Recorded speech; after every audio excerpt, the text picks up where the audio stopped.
Welcome, guys. We're going to be talking about exactly what the real reason is why you are continuing to drink, even when your goals are to stop or to change your relationship with it. So to dive right into this, I just want to mention to you guys that alcohol is not the actual problem, right? After years and years of trying myself, just so you know, guys, a little bit about me. So I'm gonna be 6 years sober in March, and before that, I tried quitting drinking several times. I tried AA, I tried therapy, I tried as many different things that I could possibly come across, including uh, what you call it now, naltrexone, different kinds of therapy like CBT and things of that nature. And in the end, it would always give me some kind of success. Like I would make it a couple of weeks, I'd make it a month or two. My furthest I ever did was 9 months. But for some reason, I would always keep coming back to it. So if you guys are feeling the same kind of challenge where you can make it a few days, maybe even a few weeks, but you keep coming back to it, then please sit back and relax because this is going to be very, very informative for you. So to dive right into this, if you've been using alcohol as a crutch, like a coping mechanism for stress, for anxiety, for dealing with painful emotions, and for suppressing them, in that case, alcohol is no longer your issue. And what that means is when you're focusing all of your efforts on abstaining from alcohol, from trying not to drink. You guys know exactly what that's like. You know, tonight when I get home, I will not drink. Or this weekend when I go out, I will not drink, right? And we keep repeating these things over and over and over again. And in fact, what we end up doing is thinking about it even more because we're putting it in the front and center of our mind, right? This is why things like willpower, moderation, limiting yourself to just weekends, it all often fails when we are trying to resist the temptation, right? Does that make sense? So the real problem, which is if your goal is to live a happy alcohol-free life, the real problem is something else. Sorry, somebody is just coming in, so I'll let them in too. Okay, so you guys are with me so far? All right. This is Andy. This is one of my one of the first clients that I ever had the pleasure of working with. He is now more than 5 years sober as well. He lost over 100 pounds. He reversed type 2 diabetes, and he was drinking daily for 22 years. And with this method, with what I'm about to show you guys, this is exactly how he started this journey. And within 3 or 4 weeks, things started to shift. And now here we are. He is a completely different person living a completely different life. So I want to bring your attention and your focus to the role of the nervous system. I don't know if you've ever considered this in your healing and your recovery journey, but the nervous system is at the root of everything. Literally everything. And my mind was blown when I learned this myself. But the nervous system's job, there's a few things. One of them being it's responsible for automating our habits. Automation, meaning think of when you had to learn how to drive, right? The first day you're like, what the hell's going on, right? And you're paying a lot of attention. You are focusing very heavily on paying attention so you can learn and all of that, right? And now, today, years and years later, you're probably either talking to somebody or doing a multitude of things as you're driving because it's completely second nature now, right? So that happened because of your nervous system and how it's programmed to repeat all the things that we repeat, specifically the ones that give us any kind of dopamine, any kind of pleasure, any kind of reward. Those are the ones that our brain says, all right, let's now try to automate this, and it starts to embed those neural networks in our brain, right?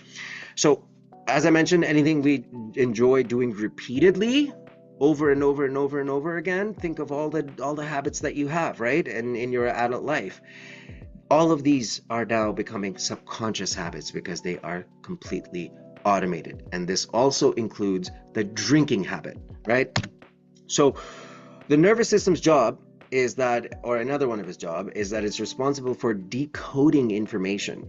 That includes all the information coming from the five senses in our body, right? So it's responsible for decoding all this information and then storing it in our brain.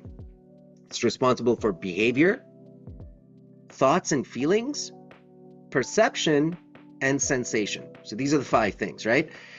Thoughts and feelings are like pop-ups. They kind of come and go. Sometimes there's a rhyme or reason to it. Most of the time there isn't, and that's kind of what it is, right? A little bit negotiable, but not really.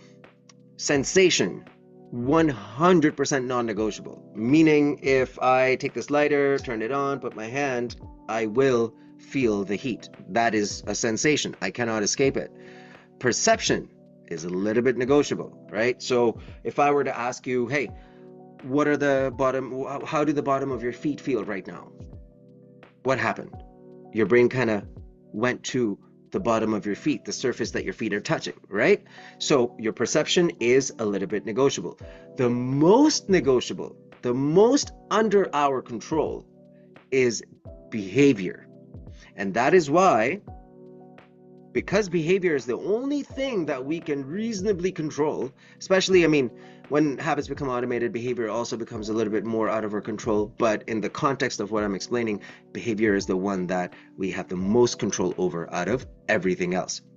And that is why when we lead with behavior, we override existing neural connections. So in simple words, if you want to live a different life, if you want to have a different outcome, if you want to have a different life, you have to do different things, right?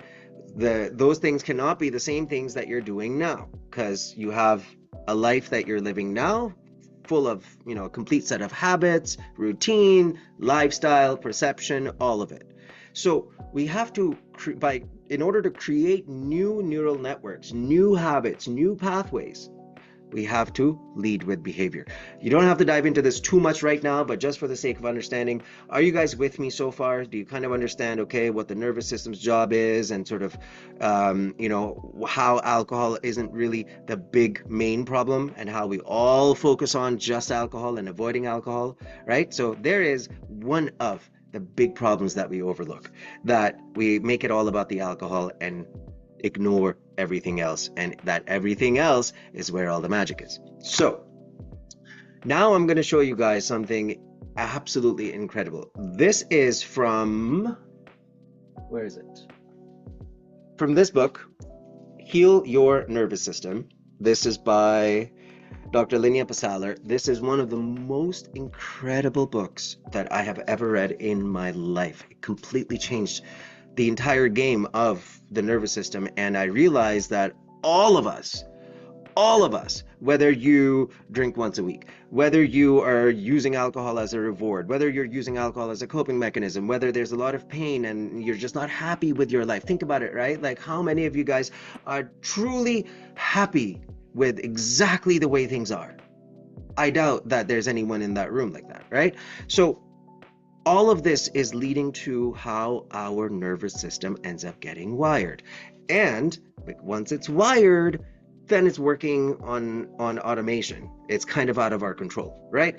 So what you're seeing on the screen here, there are five. There are 5 levels to your nervous system's activity, okay?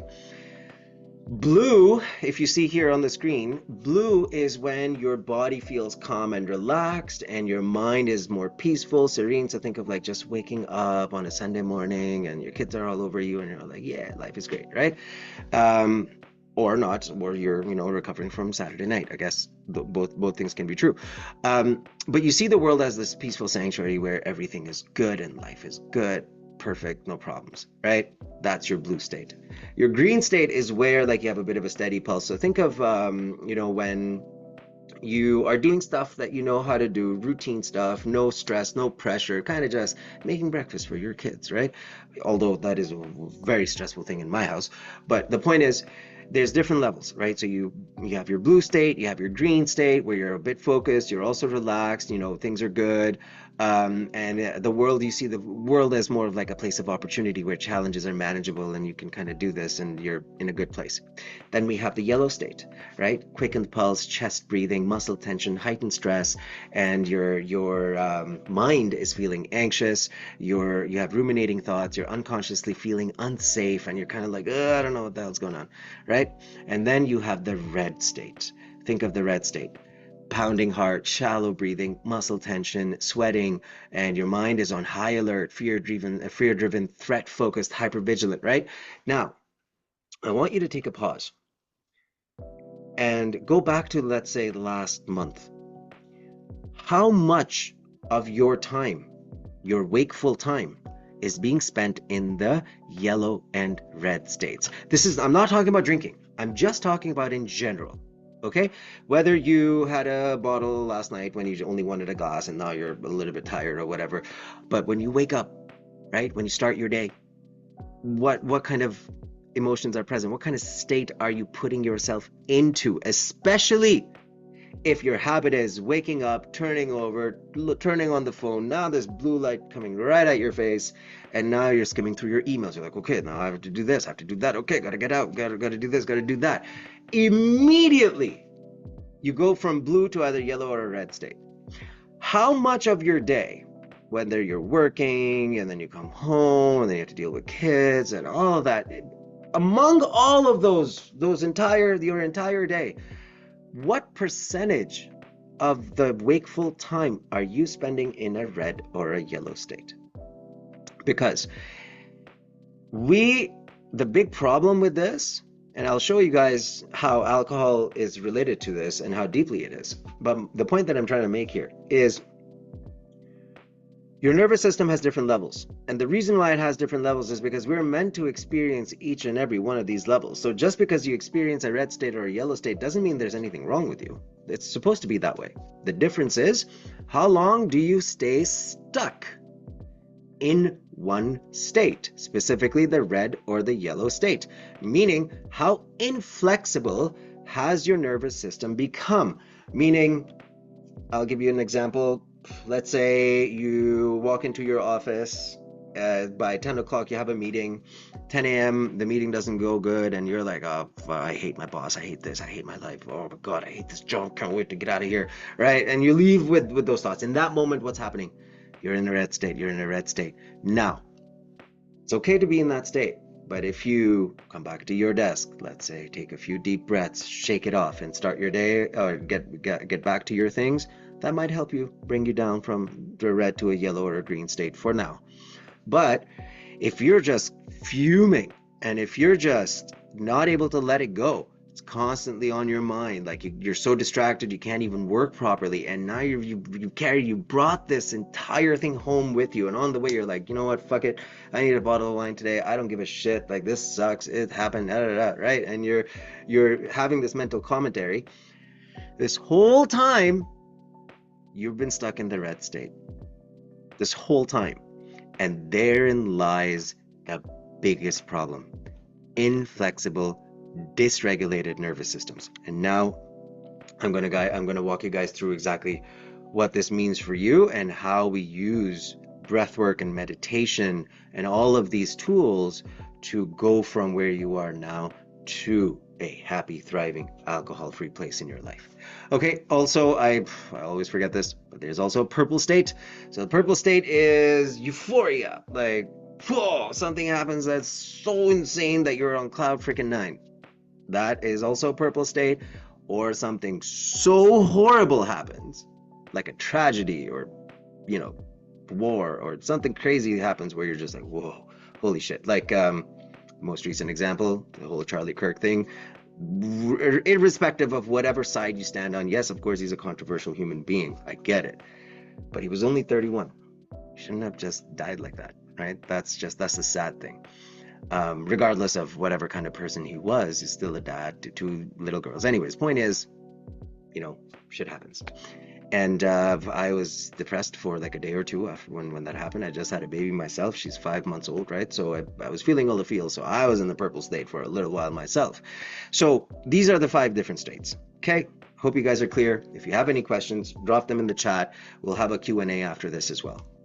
So now I want to bring your attention to what keeps us bringing back. In other words, what keeps us stuck in this loop?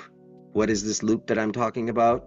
This loop is you swear off of alcohol, you have a heavy night, you repeat a pattern again. The next day you're like, I'm done, I'm done, I'm done. You might even pick up a book. You might even, enroll in a program, download an app or whatever, right?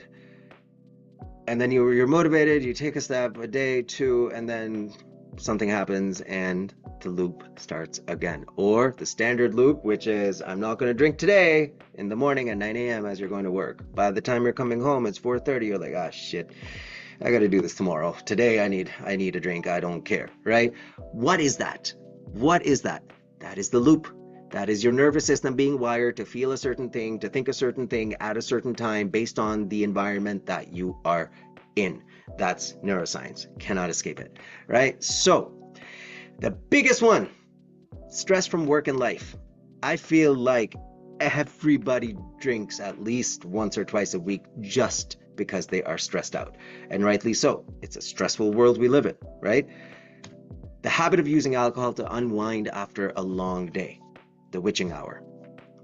I want you to notice, I want you to connect the dots between this and the nervous system as I'm going along, right? Stress from work and life, what is that doing when you're stressed out? What is that doing? That is putting your body in a fight or flight state. Your sympathetic nervous system is being turned on and you are in a yellow or a red state, right? Then the witching hour, especially if you are someone who knows your witching hour, you know exactly what it happens, what to expect, but it still happens anyway, right? That is your witching hour. Now, when that hour is coming up and you told yourself, I'm not going to do it, I'm not going to have a drink, what is happening to your nervous system in that time, right? Your heart rate's going up, you're feeling a little bit tense, and that's if you're fighting the urge, if you're fighting the craving. If you're not fighting the urge, then this is not relevant, because then that doesn't happen. You have a thought, you go straight to the bottle, there's no fight in between. The fight is necessary, right? Just your cravings, desire to drink. Again, these are all linked directly into your nervous system. The desire to drink, we're going to do an exercise as well that is going to blow your mind in terms of how we get to the root causes. Social interactions, this is a big one. Like I talk to so many people who are like, man, if I just didn't have this social anxiety, if I could just go out and not have a drink, I'd be fine. But where does this come from? Have we all been conditioned and brainwashed into thinking that the only way to celebrate and the only way to go out and have fun is with alcohol, right? False beliefs about needing alcohol. So what are some of those false beliefs? I'm sure you guys must have some of those yourself. I need alcohol to sleep. I need it to be more productive. I need a glass of wine when I clean the house because I clean better. I need a glass of wine when I cook because I cook better, because it's fun. I like it. It's who I am. I need it. It's part of my identity. All of these are walls that we have put ourselves up against, and we're kind of just like, build a box for ourselves and then start moving in that little restricted box, right? Celebration, joyous occasions, we talked about this already. Inability to sleep without alcohol. So many people are still thinking that having a nightcap is a good thing. No, all that's doing is dysregulating your neurochemicals, and that's why you wake up at 2:30 or 3 o'clock at night and can't fall back asleep. There's science behind that. There's toxic chemicals in alcohol that mess with adenosine, which is the chemical for sleep, and the more of it we have, the less sleepy we are. Anyways, not for this webinar, but again, it's all very relevant. This is the big one, using it to numb painful emotions, right? I want you guys to take a look. Anxiety, boredom, weekends with nothing to do, fear of missing out, right? All of this. These are all coping mechanisms. We're all using alcohol as a coping mechanism. We're using it to cope with too much stress in our life, too much anxiety, too much pressure, deadlines, not having enough time for ourselves. And the biggest factor is that I have yet to come across a mom that gets 8 hours of sleep. Right? So we're already sleep deprived. And whenever there's extra work to do, the one place where we make that time is by sleeping less. How many times have you had to make a deadline so you slept only 4 hours so you could wake up and finish your work and then get your kids up and on you go, right? All of this is part of the problem. All of it. Because if your body's not getting the rest that it needs, it will always function at subpar levels, and you will feel the need to make up the gap, and that gap is filled by having a drink. Each and every one of these things are directly rooted to your nervous system. They create dysfunction in the nervous system. Your nervous system gets wired. Every time you feel any kind of stress that activates the stress response in your body, the natural reaction in your brain is, oh shit, I need a drink, because this is what you've always done. It's an automated habit, automated thought pattern, right? Same thing with alcohol cravings. Alcohol cravings, the desire to drink, is usually triggered by something in your external environment.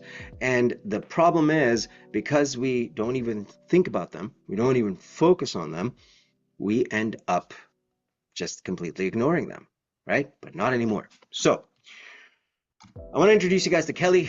Kelly is 56. She joined us in November last year. She was drinking 2 bottles of wine on average almost daily. Now she's going to be, next month, she's going to be, or in 2 months, she's going to be a year sober. Completely changed her life. And within a week, she reported saying that she is no longer like the feeling, that same witching hour thing kind of just went away for her, and she has still been using the breathing techniques that I showed her and some of the tools that I gave her. She's still using that to now completely become she's just evolving over and over and over again in these last 10 months. This is Dr. Sarah. She joined us in March. Just before my daughter was born. She's an integrative health practitioner. She's a pharmacist, so she knows a lot about the work that we do, and even then it completely changed her life, where she is now, I think, almost 6 months alcohol free and absolutely loving her life. Same thing, she's a mom, she's also an athlete. Like, there's lots and lots and lots to do, and it was essentially the same problem with her as well as with Kelly, that we're not really focused on our healing and prioritizing ourselves and making ourselves the top priority. That is a huge thing that we also need to focus on. So, by now, you guys probably have figured it out, but if alcohol is not the problem, then what is, right? Please pay attention, and of course, I'm going to send you the recording for this as well, but since we're all here. So, several years of using alcohol as a coping mechanism, that's what creates all the problem, right? For stress, painful emotions, relaxing, unwinding, all of these things, they lead to a severe dysfunction in the nervous system. That's why when we stop drinking for 3 days, 4 days, life becomes unbearable. Everything starts, like, the volume of everything gets louder. We become restless, we become anxious, we hate that feeling, and we just want to switch it off, right? That is all a function of your nervous system. Each one of these things, painful emotions are energy. You can't just not feel them. The whole point is to feel them so you can release them. So sitting with the very emotions that you are running from, numbing yourself from, whether you had a divorce, whether somebody close to you passed away, whether you made some mistakes, you lost a job, or got a DUI. There's so many different versions of it, but all of it comes down to the same thing. You cannot destroy energy. It can only be transformed. This is what physics teaches us, right? So how can we ignore that? The guilt, the shame, the regret, all the avoiding the painful emotions, all of this also turns it into a nervous system problem, right? So not only are you using alcohol as self-medicating coping mechanism, kind of drowning out all the noise in your life, but that leads to feelings of shame, guilt, and regret, which are then being cycled through your body, probably for half your day, if not all day, depending on, how you're wired. Our neurochemicals like dopamine, serotonin, endorphins, they're all completely out of balance. Completely. That's why it's just so hard to get through the first few days when you're trying to stop drinking. Our painful emotions that are still unresolved. Now, I want you all to think about this in terms of what it is you might be covering up. Some of this stuff might not even be in your awareness right now. For me, when I did all this work, I uncovered so much about my childhood that I had just blocked out. And then I realized, oh, okay, this is why I got messed up. I understand now, right? And it was, again, life-changing experience. Our habits, our external environment, the external environment is a collection of all the places, people, smells, sounds, your home, your car, wherever you exist. Routinely, that's your external environment. Your stress response and the habit loops. Everything today, right now, is all calibrated. All the different roads are leading to alcohol as the solution for all the different problems that we incur and feel in the nervous system. So think about that. Think about this in your own personal lives. How all these different things that are seemingly so unrelated to each other, how they happen, and how the end result is the same thing. You end up having one drink, which then turns to more, and then you're like, fuck it, might as well keep going, and then you wake up with regret the next day. This cycle in itself, I'm just gonna isolate this a little bit. This cycle in itself is creating dysfunction daily, adding to the problem daily. So now we're going to talk about the solution momentarily here. Our nervous system is set up to desire alcohol and want to think about alcohol. That is why you are struggling with it so much. Not because there's anything wrong with you, or not because, it's a genetic thing, or, whatever it might be. It's simply because over the years you have been using it in a certain way, and now it's come to a point where you don't even know where to start. You don't even know how to pinpoint, how to get to the root cause, where it is even, right? And that's why we kind of keep going on circles on the surface, which is our awareness, when the subconscious is pulling all the strings. So we have to work on the subconscious. I'm sure you guys have figured that out by now. So now let's look at the steps to reset, regulate, and rewire your nervous system. So I'm going to introduce you guys to a concept. Sorry, all my daughters are sick, so I cannot escape it. I'm going to introduce you to a concept called the old mind versus the new mind. Okay? This is the reason why you're still where you are, and this is exactly how you are going to evolve into a different person. So, what is the old mind? Hang on. Where did it go? Okay.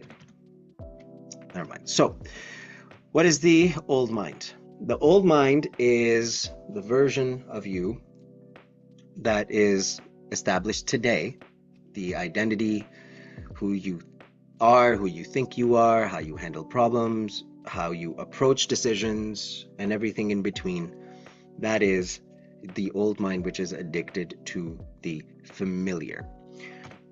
So every time you feel guilt, shame, regret, stress, your body produces chemicals in response to each of these emotions.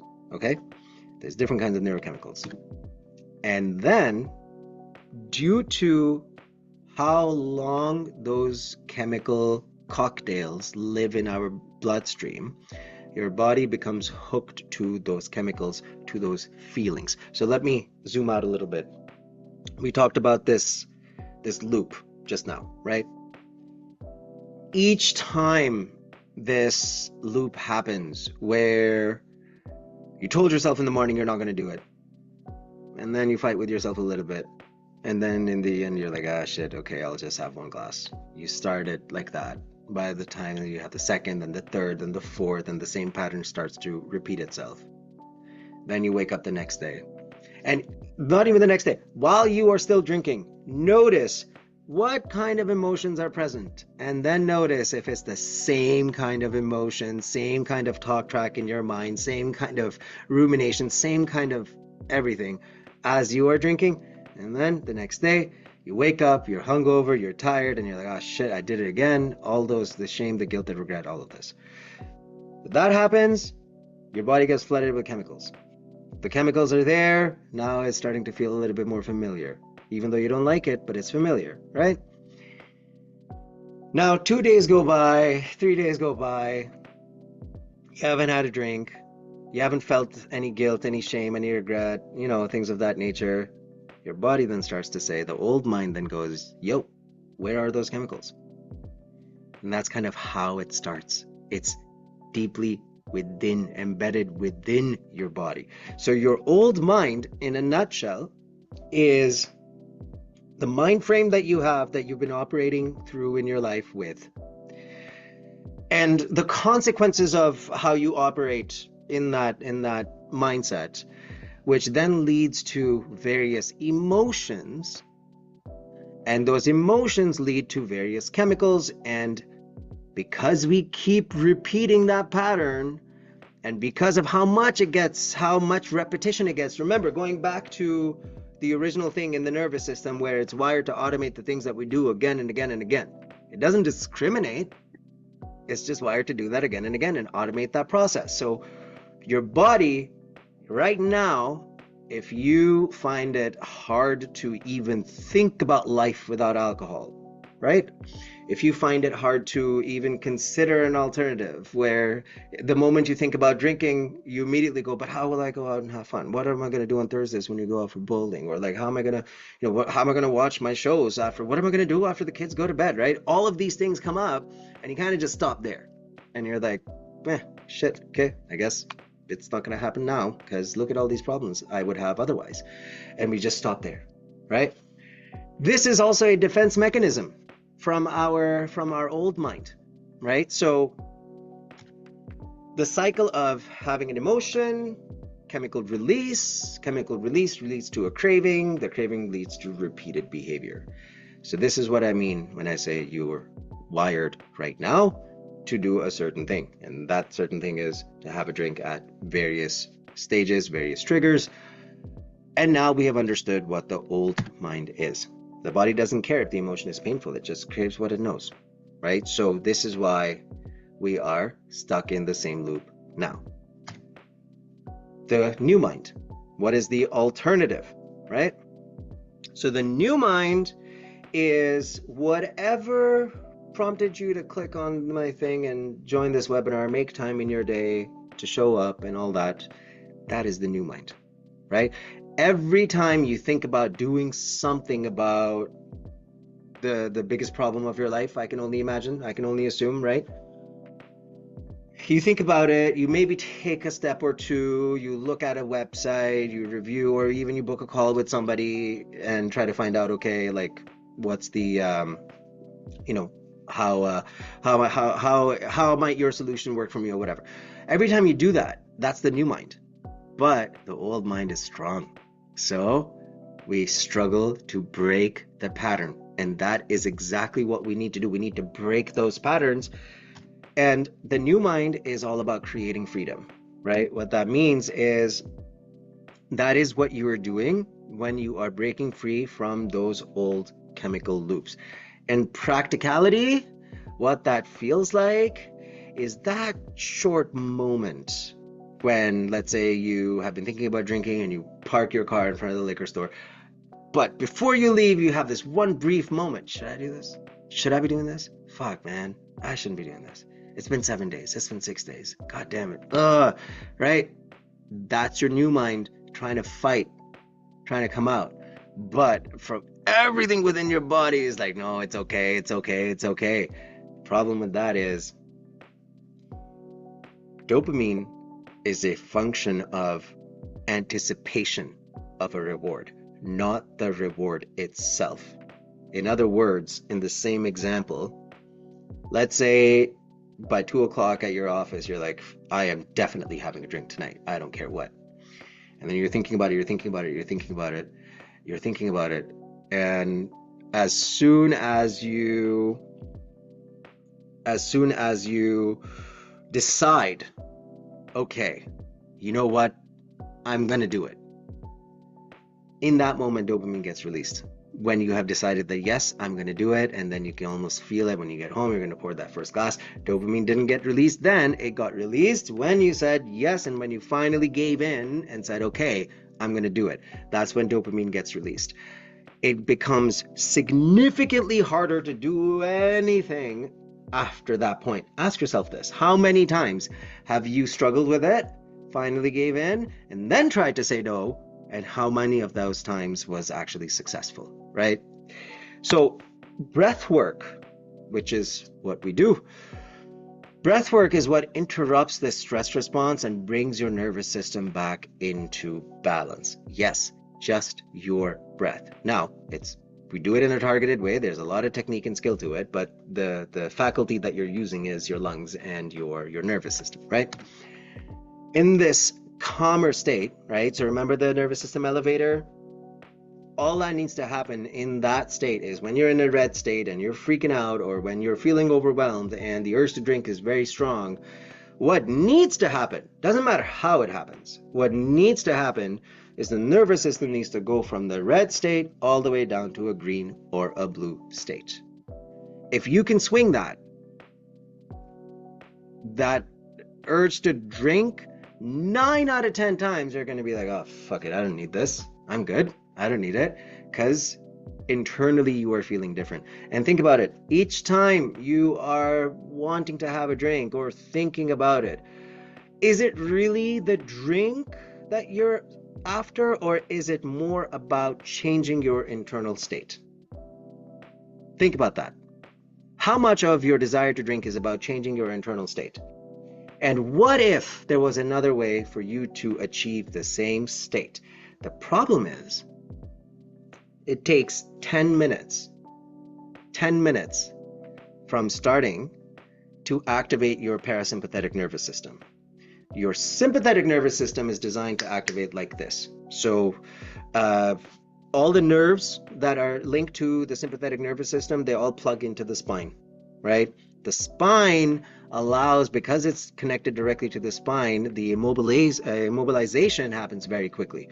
Again, this is going back to evolution. You know, when we were hunter-gatherers, if a lion is chasing you, you need to be able to run and run fast. That is the sympathetic nervous system. Now, by contrast, the parasympathetic nervous system, which is exclusively linked, almost exclusively linked to your rest and digest functions, they're connected to organs, not to the spine. And because of that, it takes around 10 minutes for you to go from a fight or flight to a state of homeostasis. So it's all a 10-minute game. Think about it. Again, I want you guys to think about it. The last time you fought with a craving and eventually gave in, how long did it take you?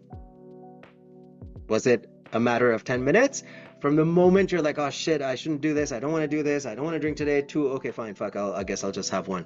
How long does that take?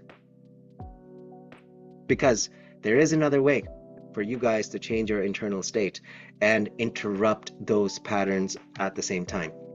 And when you're in this calmer state, it's also known as the alpha state, you can choose new thoughts. You can generate new emotions, peace, gratitude, confidence, safety, right? You can fire and wire new neural pathways. Now, we go extensively into all of this in my courses, but again, for the sake of this webinar, I don't want to, take up all of your time. We're going to stick to that. In order to create new neural networks, of course, you need repetition. That is the way. The same way you built the drinking habit is the exact same mechanism, exact same process that we're going to use to create new habits that then turn you into an alcohol-free person, versus because you're living like an alcohol-free person instead of just thinking of wanting to be one, right? So this is how you step into the identity of an alcohol-free person and leave the old mind behind. Now, with that being said, here's the disclaimer. There's the catch. The catch is there's no pill. There's no magic elixir. There is no poof, things are gone. And that's what we're all used to in this day and age. This kind of work requires consistency. That's why the work that I do it in 12-month containers, because that's how long it friggin' takes to change one person's life. That's the reality. And especially if you're in your 50s, your 60s, your late 40s, 50s, 60s, you've had a couple of decades to create this wiring. So it's not going to get undone in just a few weeks, right? Okay, guys, moving on. This is Alana. Alana has an incredible story. She joined us in January after the passing of a very young member of her family, a very tragic passing. And she is now 8 months sober, 9 months sober, gosh, I forget, since January. But not only that, she reinvented herself through breath work, through doing all the healing work, releasing all the root causes, doing all that work. There's a lot of crying, a lot of tears, a lot of painful emotions that we all have to sit through. So this, again, this is the work that we do, and we make it fun to do it. But now she's always been a herbalist. She's now a detox coach using a herbal detox method for helping people detox their organs as soon as they join the program. So again, we don't have medication. Well, technically we do plant medicine and not, the other kind. So that's a remarkable story of transformation from one place to a completely different place in life in a matter of months. Now, when you think of the time frame in the grand context of your life, what is a few months in the context of 80 or 90 years, right? This is Jill. Jill has a bit of a different story. Jill is ex-military. She was struggling with PTSD. She was drinking to cope with it all. She is now more than 6 months and completely changed her life in how she deals with problems, how she deals with people pleasing, how she deals with, some of the deeper rooted things that we had covered that were all linked to what was happening on the surface. Again, with uncovering and working on these, regulating the nervous system, releasing all of it, the experience of your life can change very dramatically and very, very quickly. So what is Breathe Sober Breathwork? This is, oh gosh. So I created this in the sense that when AA didn't work for me, when everything else kind of just didn't work and it was the same thing over and over again, I realized that I had to shift my focus inward, and that's kind of how the journey started. So this method is a culmination of ancient breathwork, neurolinguistic programming, alcohol recovery and sobriety coaching, the certification that I got there, neuroscience, and mindfulness-based stress reduction techniques. So there isn't really anything quite like this anywhere because I made it. So it doesn't exist outside of this. It's a one-of-a-kind breathwork-based healing method. Is designed exclusively for people who are struggling to stop drinking. The key word here is struggling to stop. You have to be working on this already. Do you know what I mean? Like, it can't be like, oh yes, sure, it would be nice to not have a drink, but I don't care about that right now. You have to be working on this. That has to be a big part of your life right now. It works fast to make your nervous system more flexible. That's what we talked about, right? So you can go from a red to a blue state quickly and easily within minutes, right? It heals your mitochondrial function. What that is, so mitochondria is what creates energy in our cells, and alcohol has an oxidative stress, puts an oxidative stress on those. In simple words, the very thing that creates the energy within our body is struggling to create the energy when we are drinking heavily. So the breath work directly heals that function. It regulates and heals the nervous system, so releasing all of your pent-up emotions, your stress, it reduces dramatically, your anxious thoughts, it brings feelings of wellness, peace, and safety. Like, we all forget that, we're simple people, simple beings, like we just need these few basic things to then everything else to start falling into place, right? Most importantly, it will eliminate your alcohol craving in under 10 minutes. You just have to do it. That's it, right? And uncover the root causes by going into an alpha state, what I talked about earlier, that this is, if you've ever tried meditation, I hope you guys have, and failed, right? Meaning you tried it, you sat down, and 5 minutes later, you're like, oh shit, like I'm just jumping from one thought to the next. I don't know if I'm doing this right. And then you get restless and you're like, okay, that's enough, right? That is the number one problem that keeps people from actually entering this insanely amazing place that we have within us. It's insane. So the breath work cuts through all the noise. It's like a cheat code. Like the only shortcut that I have is that when you use your breath with strong breathing exercises, combine them with gentle breathing exercises. Again, this is all everything that I teach. You cut straight through the noise and you go right into your alpha state, right? And then it dramatically improves your sleep and your deep rest, which is vital for regeneration and healing of your organs and your brain cells. So this is what the impact of learning these tools is. You learn it once, you start applying it, and you see that it is life-changing and it works very, very quickly. So it rewires the brain with new neural networks, new pathways by using visualization, widening the window of tolerance, and changing your stress response, right? So I'm not sure if you guys ever thought that maybe that this would be the solution to how much alcohol you're consuming, but we're getting an insane success rate with people just like yourself. So I'd love for you to try this out. So changing your relationship with alcohol at the root using breathwork based healing and how that works, right? So here's some things that you can do right away. Number one, you got to solidify your why. All the reasons why you are wanting to make this change must be for you, not for others. Meaning, how will this benefit you? How will this change your life? How will this make you into the person that you always knew you could be? That's it, not other people, right? You use it to find and heal the root causes, so all the hidden cues, releasing pent-up emotions, deep self-inquiry, journaling, self-love, drawing boundaries. That's what we use breathwork-based healing for. You use alternate nostril breathing techniques. There's various other breathing techniques, and they're on my YouTube as well. So if you want to try out these exercises for yourself, they're on there. The whole routine is there. I'd love for you to try it and use it in that moment as well. And this is what we use to break these patterns that are so hard to stop with willpower. And then you also need a clear vision of what and who you are without alcohol and what the alcohol-free you looks like. Have you guys ever thought about that? Like what the alcohol-free version of you actually looks like, right? What do you do? What do you do for fun? How do you handle stress? What do you do on weekends? What's your nighttime routine? What's your morning routine? Like this is the kind of attention we have to place on the version of yourself that you want to become, right?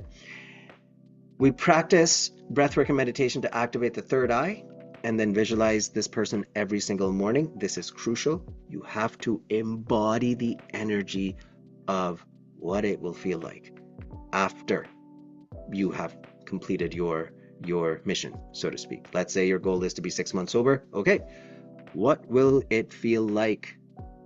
What will your life be like? But most importantly, what will it feel like in your body after you have done it? That's the trick, and that's the hardest part. We have to fake it till we make it, and that's the hardest part, right? So we have to put in daily consistent action to change your stress response, widen your window of tolerance, improving mitochondrial function, healing your physical, mental, emotional, spiritual, and financial health. So this is an all-encompassing thing. It's not like quitting drinking is really step one. We achieve that in like 2-3 weeks. That patterns, the habits, all that gets disrupted, and then you're good. It's what happens after, and that is the healing work, the shadow work, the consistency, the sitting with the painful emotions and going into that deep place once and for all. You will always remember, guys, you will only need to do this work once in your life if you do it right. That's it. And after that, you will notice how quickly things are shifting. You use these tools to reset and regulate your nervous system daily, and you need to have a supportive, judgment-free community. You cannot do this alone. It is so difficult to just be doing this by yourself, sitting there wondering and thinking, whereas you just need other people who are just like yourself, who are doing it too, and that makes you feel like you're not alone, right? And you also have to have a step-by-step plan. So you also need someone to hold you accountable. This is what I found to be the most successful formula for anyone who wants to work on these deep-rooted things like alcohol dependency, right? Especially if it's been a part of your life for years and years. you need community, you need a plan, and you need someone to walk you through it step by step. You don't need to think too much. You just need to do. Remember, lead with behavior, right? So you might be wondering, well, okay, this all sounds amazing, but how do I do all this? Well, the good news for you is we do have a program. It is 12 months of live coaching and community support. I don't do anything less. I'm not interested in short-term fixes. So if you're someone who is genuinely ready to become a new person, this is for you. I'll walk you through the 5 different phases. The first phase is where we're breaking the drinking cycle, write out the cravings with breath work. We're sort of interrupting. We are learning what the patterns are, and then we are interrupting them as well in those first 3 weeks. So that's where you have your first introduction to using breath work to break up your standard routines and do a different action and create, going against the grain, creating a new habit, putting in the very little foundations for us to work on it in the second phase. So in this first phase, you can expect better sleep, clearer mornings, a bit more happier, a bit more lighter, and kind of feeling more confident. Then we get to the second phase, which is anywhere from week 4 to 8. This is a no bullshit 30-day 5 habit building bootcamp. This is what I call building the 5D healing environment. You'll be asked to do 5 things daily. Simple, right? But it's not. This is where we are literally creating new pathways, new neural networks in your existence, in your mind and in your body, right? So out with the old, in with the new. And this is when your energy and your confidence starts to return and your nervous system starts to regulate, and you will have support and guidance throughout this entire process. Then we have the rewire phase. This is now between months 3 and 6. Old triggers are pretty much gone. Like the old identity is kind of fading away, and new neural pathways for calm and for clarity. Your weight will improve, your mood will improve, your health will improve. This is kind of where you can then stake your claim and say, okay, looks like I've started to become a different person now, right? Then we have the redefine phase. This is usually between the 6th and the 9th month. This is where your self-identity is starting to shift. You start saying phrases like, I don't drink anymore, or I used to drink, I don't anymore, right? Like, I used to do this, now not anymore. These days I do this and that, right? So your language changes, and that changes because internally your identity is shifting. This is where relationships starts to heal, your self-worth is growing, and then you start to feel like you can do shit again, and you can, whatever goals you had, that a business idea, or any goals, fitness goals, personal goals, growth goals, whatever it is, you then start to feel like, all right, I got this, I can do this, right? And then the 5th phase is gratitude and joy. Reclaim. So this is month 9 to 12. Gratitude and joy become the baseline. You're not always going to be happy. That's bullshit, so I'm never going to say that. But you will be happy most of the time instead of some of the time, right? And that to me is a huge win. Living in the new mind daily, you have successfully created the new identity, and you're no longer thinking about alcohol. Now I'm going to share something really cool with you guys. I'm very proud of this personally, so I'm just a guy anyway. I took 2 years worth of group coaching calls transcripts, and I uploaded them into one doc, and I uploaded it into my AI and said, all right, analyze this start to finish and tell me what's happening and how can I improve as a coach, and what are people seeing? What are the biggest transformations that you have seen? My mind was friggin' blown. I swear I started crying when I saw these numbers. These are people just like yourself. All those people that I showed you earlier, and everybody that you'll find on YouTube or in the program itself, they're all parents, they're all, working people who struggle with the same situations as you. 87% of them reported reduced or eliminated cravings within the first 30 days. Now, to give you guys context, it's not a very big program. I personally keep it that way. So at any given time, we have about 100 or so people that are actively working and are joining the calls and everything, right? So it's not a huge thing. So that's where these numbers are coming from. Oh, so 100 and 100. So over 200 people is 200 people's data was from the group calls and transcripts was analyzed here. 92% of them reported better sleep and more daily energy. What can you do with better sleep and more energy in your day? Think about that. 84% of them reported feeling calmer and more emotionally resilient, right? If you could, especially if you have kids, like I get it. It's not always easy to just, be a gentle parent. 89% of them reported stronger relationships with their children and their families. And 90% of them, which is insane, reported a renewed sense of purpose and coherence in creating an alcohol-free life. I want to mention here that we don't measure success by days sober, because even if you have a relapse, you're not starting from the same place that you started a month ago. Let's say you're sober a month, you end up having a drink, and now the next day you're feeling bad, and oh shit, why did I do that? I had a month, all of that. And you start again. You're not the same person who started 30 days ago. You're starting from a place of experience. And that is why there is no shame, no nothing with relapses. Nobody really cares, so long as you're showing up for yourself. That's all we care about, right? So this is what we do. Now, I know I promised all of you guys, oh, this is Chris. He just hit 3 years sober, by the way. And this is Simon. He is also now 3 years sober. And this is pretty much the end of our presentation and the webinar. Now, I want to mention to you guys that if you would like to know more about whether or not my program can work for you, I'm going to put the link to my calendar here. And I would love for all of you guys to book a call with me on my calendar. And on this call, we're going to talk about exactly how your nervous system is wired, what your habits are, what your lifestyle is like, and then exactly how to and what the solution might look like for you. Now, keep in mind, I want to be transparent. Of course, there is an investment with my program. I have 2 versions. What I will tell you now is the first 5 people to book this call with me will get $1,000 off of either plan, right? And that's for the entire year. So right off the gate, simply by booking this call and investing a little bit of time in yourself, you'll get $1,000 off, and then we're flexible. We'll work with whatever the challenges are. But let me get this link over to you guys and also open it up to you to let me know if you guys have any questions, anything you would like to ask me as we wrap up this call today.